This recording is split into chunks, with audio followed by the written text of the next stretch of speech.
Hi all, welcome to சமையல் with கனி. இந்த புரட்டாசி மாதத்தில் நான்வெஜ் சாப்பிடாம என் பிள்ளைங்களால் இருக்கவே முடியல. ஸோ நான்வெஜ் டேஸ்ட்லையாவது ஏதாவது கொடுக்கலாம் அப்படின்னு சொல்லிட்டு இந்த வெஜ் கோலா உருண்டையை செஞ்சு கொடுத்தேன். எல்லாருமே ரொம்ப விரும்பி சாப்பிட்டாங்க. ஸோ இது எப்படி செய்கிறதுன்னு பார்க்கலாம். இது நம்ம சோயா சங்க்ஸ் இருக்கு இல்லையா, அதில் தான் செய்ய போகிறோம். நான் குட்டி சோயா சங்க்ஸ் எடுத்துருக்கேன், நீங்கள் பெரிய சோயா சங்க்ஸ் கூட எடுத்துக்கலாம். இதை ஒரு 10 மினிட்ஸ் தண்ணியில் சுடு தண்ணியில் ஊற வச்சிங்க அப்படின்னா நல்லா சாஃப்டாக வந்துடும்.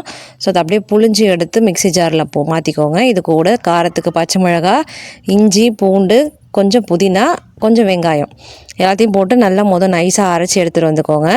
இது தனியாக கூட நீங்கள் பொட்டுக்கல்லையே அரைச்சி அது கூட சேர்த்துக்கலாம். நான் அது கூடயே போட்டு அரைச்சிட்டேன்.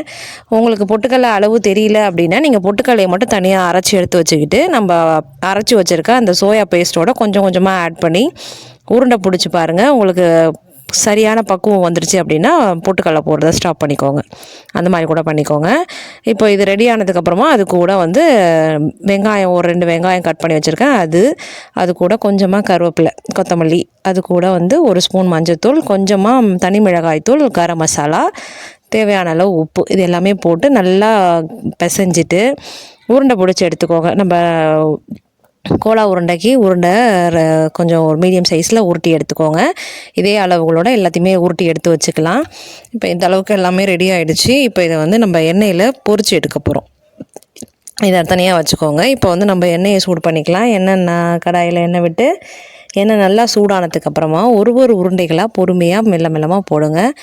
இது எல்லாமே கொஞ்ச நேரம் வேகணும். இது நம்ம மட்டன் கோலா உருண்டை மாதிரி போட்ட உடனே கொஞ்சம் சீக்கிரம் வெந்துடாது. இது கொஞ்சம் நேரம் குக்காக டைம் ஆகும். ஏன்னா கொஞ்சம் ரொம்ப சாஃப்டாக இருக்கும். ஸோ அதனால் கொஞ்சம் குக்காக டைம் ஆகும். பார்க்க வெளியில் ப்ரௌன் ஆகிடுச்சி அப்படின்றதுக்காக டக்குன்னு எடுத்துடாதீங்க. ஸோ கொஞ்சம் பொறுமையாக மீடியம் ஹீட்டில் வச்சு ஒரு பக்கமாக பரட்டி போட்டு நல்லா டார்க் ப்ரௌன் ஆகிற வரைக்கும் நல்லா ரோஸ்ட் பண்ணிக்கோங்க. இது சூப்பராக ரோஸ்ட் பண்ணி எடுத்துக்கலாம். இப்போ இது இருக்கட்டும். இங்கே பாருங்கள், இப்போ எந்த அளவுக்கு நல்லா முறுன்ற ஃப்ரை ஆகிடுச்சின்னு. இப்போ இந்த அளவுக்கு ரெடி ஆகிடுச்சின்னா இது போதும். இதுக்கு மேலே வேண்டாம், கரிஞ்சிரும். ஸோ இதை அப்படியே கொஞ்சம் கொஞ்சமாக பொறுமையாக நம்ம ஸ்ட்ரெயின் பண்ணி எடுத்துடலாம். அவ்வளோதான், நம்மளோட சூப்பரான வெஜ் கோலா உருண்டை சூப்பராக ரெடி ஆகிடுச்சி. இதே மாதிரி அளவோடு நீங்களும் ட்ரை பண்ணி பாருங்கள். உங்களுக்கு இந்த வீடியோ பிடிச்சிருக்கு அப்படின்னா சமையல் வித் கனி சேனலை சப்ஸ்கிரைப் பண்ணிக்கோங்க. Happy cooking.